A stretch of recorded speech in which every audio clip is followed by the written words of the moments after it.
me a god. They call me a god. They call me a god. They call me a god. Let's go. I'm about to go off like a weapon. Fuel to the top, gotta feel the tension. In my thoughts.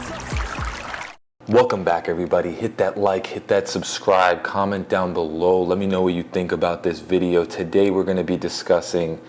We got a little bit of time left before training camp starts. You know, training camp is coming right around the corner, and I just kind of want to give a positional preview of each one of the parts of our team and what I think, who's going to be cut, and you know where I see the starting lineup that's going to take fold. So. Today we're going to be discussing the offensive line. I think that's a hot topic. So first we're going to get right into the players that we actually have for the offensive line. So I'll just go down. The tackles are going to be Isaiah Wynn, James Tunstall, Keon Smith, Cedric Abui, Kendall Lamb, Ryan Hayes, Garon Christian, Teron Armstead, and then we will go to the actual true inside-outside offensive linemen. And you're going to start off with Connor Williams, who we need to sign back.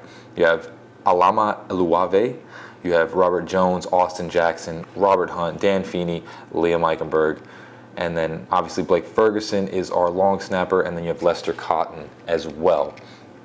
Now what I can say with this, and we'll go over each one of the guys. So first we're going to start off as who I think is going to be practice squad / training camp cut / you know, this is who I think is definitely going to be in that area. So most likely these guys are going to get cut by the time the season starts. So I would definitely say James Tunstall, Keon Smith, I believe Ryan Hayes is going to be around that area. I haven't really heard too many good things about Ryan Hayes.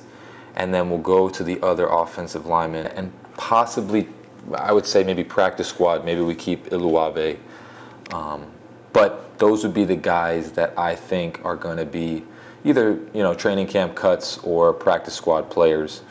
The backups that I think are going to be on this team, and that I believe is definitely going to be Cedric Abui. I think Kendall Lamb will be a backup. Garon Christian. I think obviously Liam Eichenberg, Dan Feeney, and Robert Jones.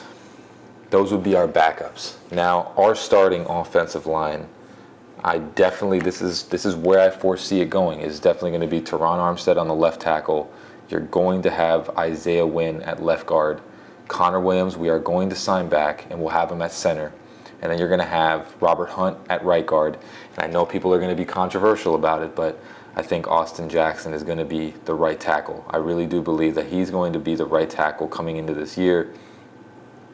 I think he has shown in the offseason that he has, you know, done some things to keep his progression, obviously moving forward. But here's what I can say. If you really look at our offensive line and what we're going to be previewing into the training camp, which, you know, I do think Austin Jackson obviously is the iffy interior or exterior offensive lineman. But, you know, we have Isaiah Wynn now. And Isaiah Wynn, when he was on the Patriots his first couple years, were actually pretty good. So I do think that the one key here, and this is what we'll really dive into, is that Teron Armstead's injury history is the biggest key, because I want to see who they put at left tackle. I think Kendall Lamb did pretty decent last year. Maybe Abui would be the backup over there too.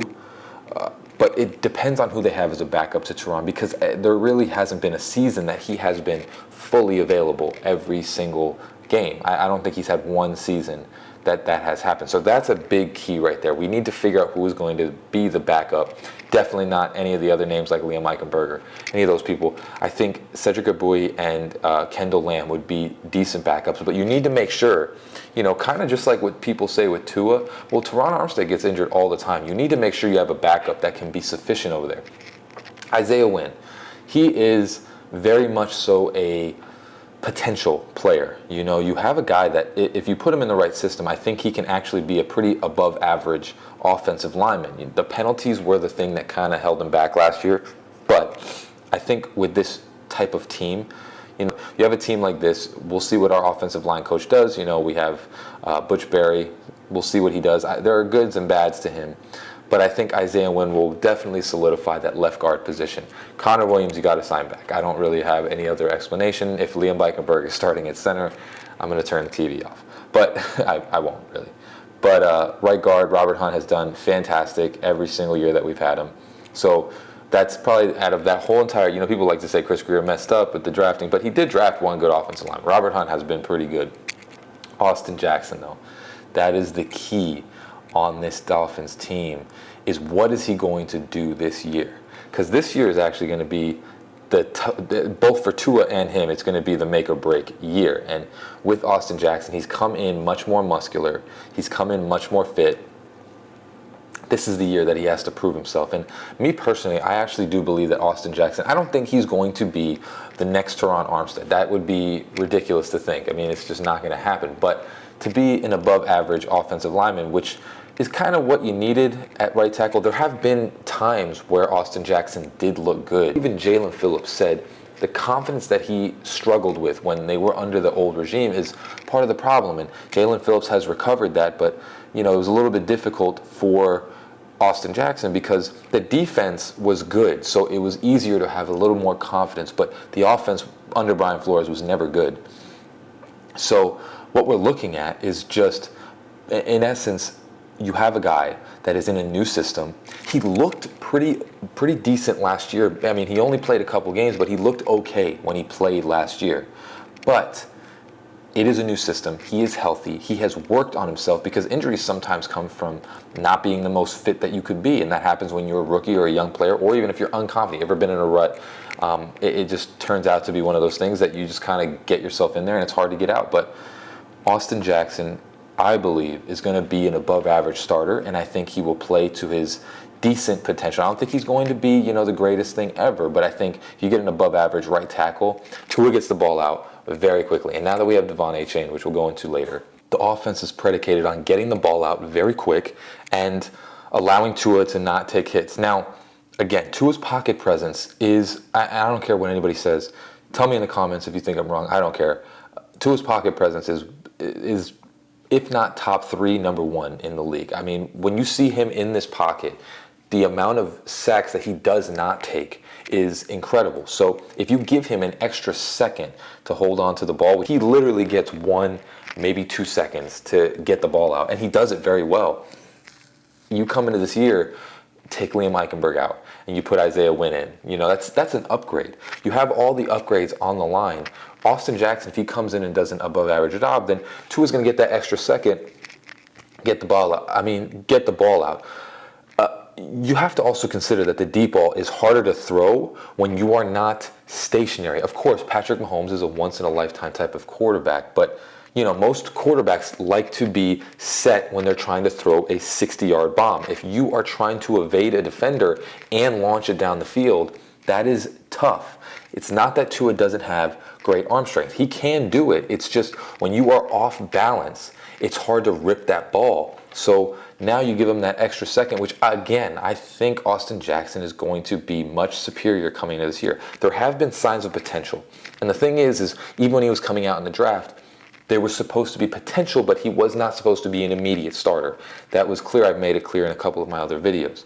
So him coming into this year, showing that he is more ripped, he's more muscular, he isn't, that takes just the first set of discipline of not being the old you.